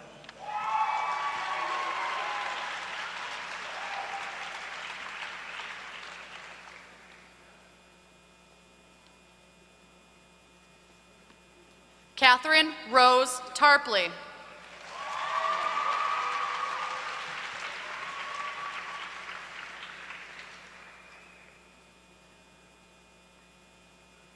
Amanda McClure Tatro.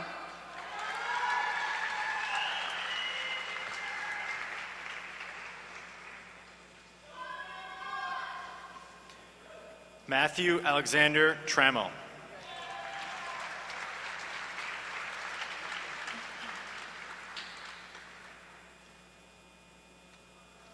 Julianne Connie Tran.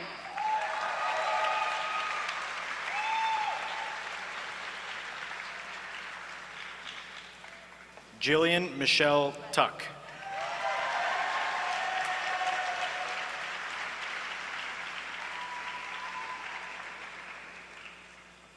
Elizabeth Tully.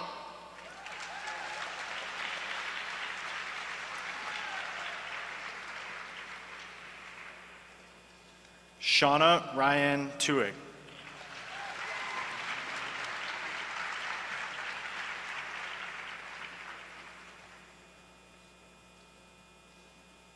Lauren Michelle Vella.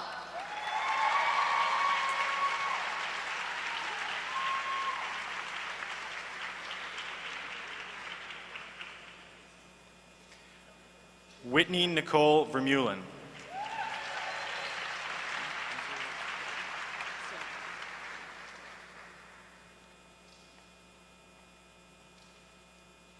Sarah Jean Lawton Volante.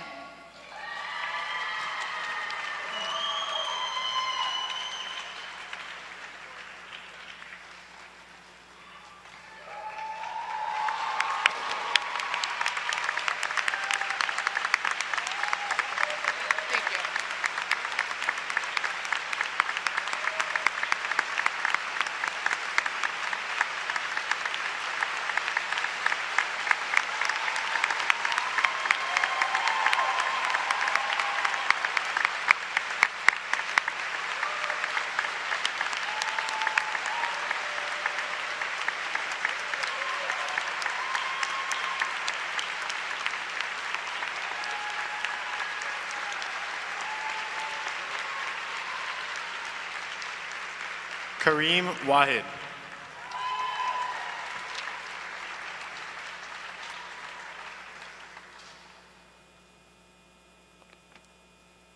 Christine Michelle War.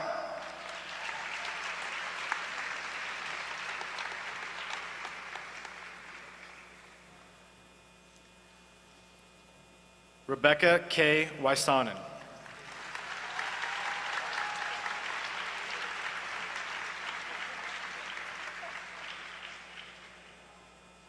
Tristan Robert Walsh.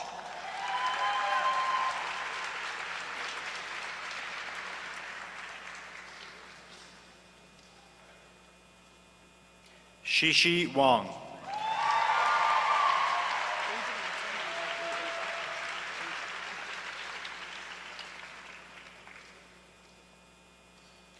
John Philip Warren.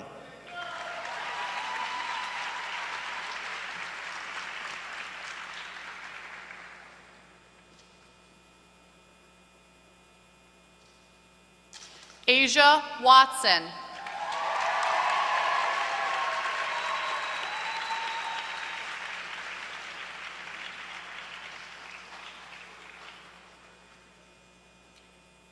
Daniel Widrew.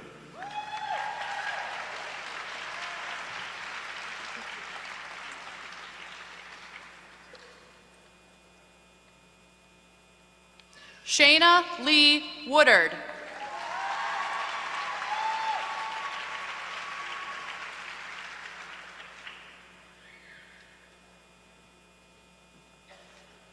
Eli A. Young.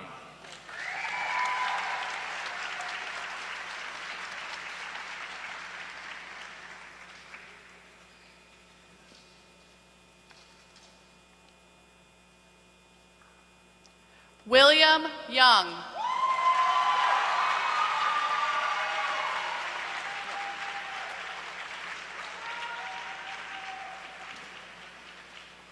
Ben Zalman.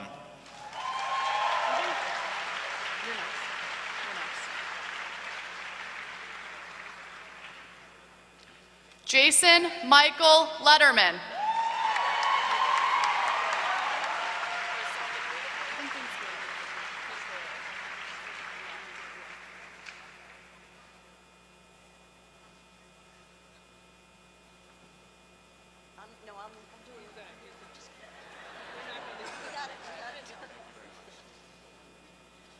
Stephanie Lois Beal.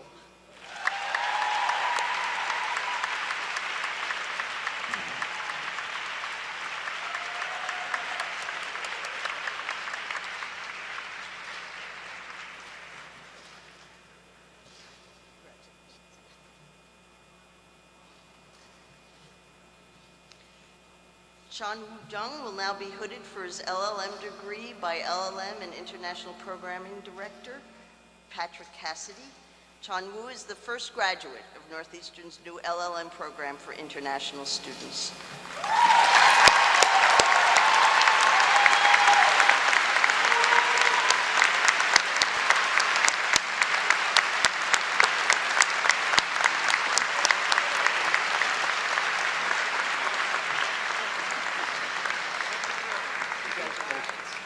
Before I turn the podium over to the President, congratulations to you, the Northeastern University class of 2012, and I hope you will allow me to be an honorary member of your class as I too step forward into new and perhaps as yet uncharted territory after I step down as Dean. It's been a pleasure to be your Dean. Thank you.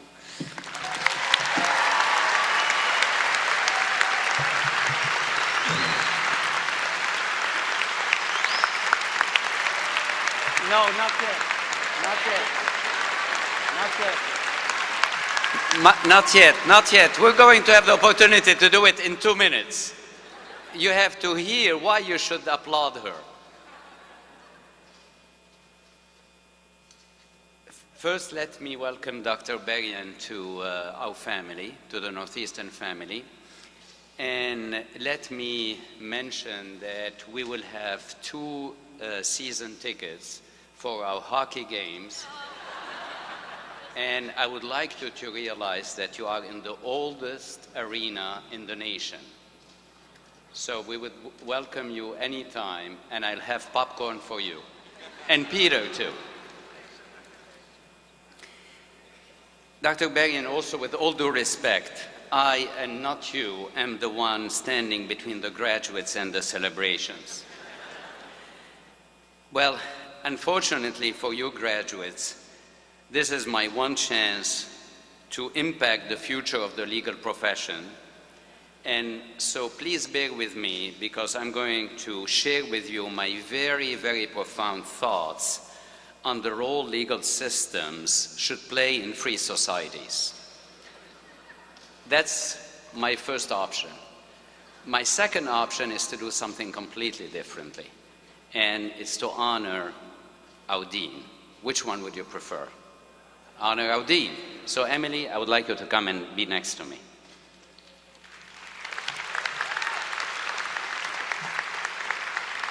This is going to be embarrassing. Very embarrassing, absolutely. Greg? Hello. When an academic leader, or any leader for that matter, steps down from a senior position, there is one simple test to measure her success. Did she leave the institution better than she found it? And in Emily's case, the answer is very clear. Today, our law school is stronger, more intellectually vibrant, and better positioned to take on the considerable challenges that lie ahead. As a dean, Emily understood a basic truth about Northeastern. Achieving success is not about copying others. Instead, it is about focusing on what distinguishes us from the rest of the world. And each of you know what makes our law school distinctive.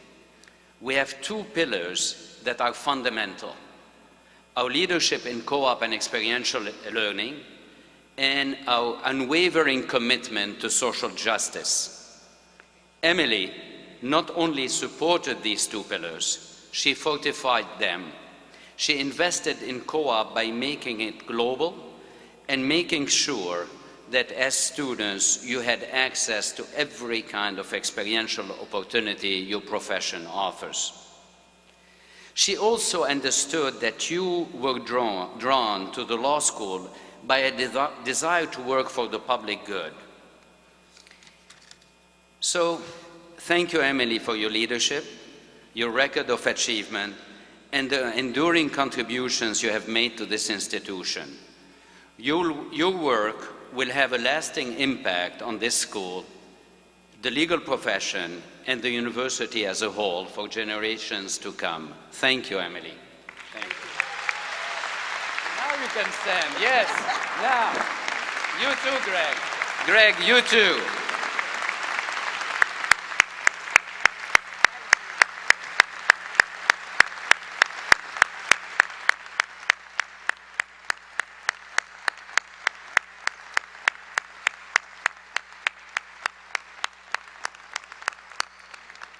Please be seated. It's time to give you your charge. And as you know, this is not actually my colleague, James Hackney, in his great speech, talked about the challenging times ahead. And it's clear that we are seeing changes that we haven't seen before. Some of the law firms are breaking up, merging. Clients are questioning the basic business model of law practice. Globalization is introducing new complexities to a field that was long dominated by contained jurisdictions. In many ways, the profession is at a crossroad. And I believe the change you will see in the next 5 years will be more profound than changes the profession has seen in the past 50 years. If you're wondering who is going to lead these changes, just look at each other. It's all of you. Yes, I believe that you are going to be the generation of lawyers who shape the future of the legal profession. And while this charge could be said to every graduate of any law school in the country, I believe that you have a higher responsibility in taking on this challenge. Why do you deserve this responsibility? Because of the advantages of a Northeastern education. As Northeastern students, the study of law was not merely an academic exercise. Here you tested theory with practice, and you brought your experience back to the classroom to inform the curriculum. You learned more than answering questions. You learned to question the answers. This edge is what I call the Northeastern advantage, and it will serve you well. Think of it as a head start or a way to hit the ground running. No matter what aspect of the law you pursue, including fields outside the law, the skills and intellectual muscles you developed here will be with you for a lifetime. You learn more than legal concepts and doctrines. Your professors, my colleagues, taught you to think, how to learn continuously, and how to be engaged. So as you leave the law school today, use these talents to advance justice in every realm of human endeavor, In short, follow the example of our dean and make sure to leave your communities better than you found them. Graduates, congratulations, and let the celebrations begin. Thank you.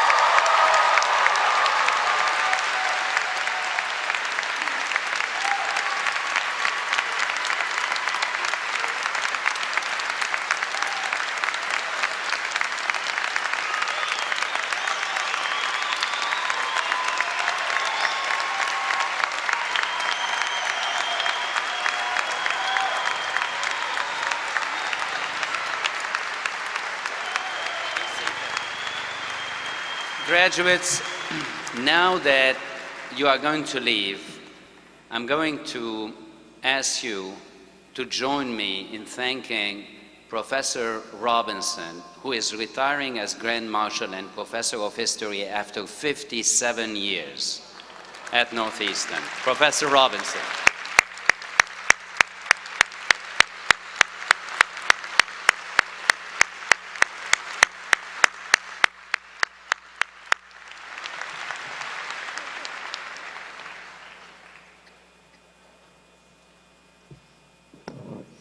Will the audience please remain seated until the faculty and graduates have recessed? The graduates will follow the marshals for their class photograph. Families, guests, graduates, and participants are cordially invited to attend a reception immediately following today's ceremony. The reception will be held in the Cabot Center. Signs and university hosts outside the center will direct people to the reception area.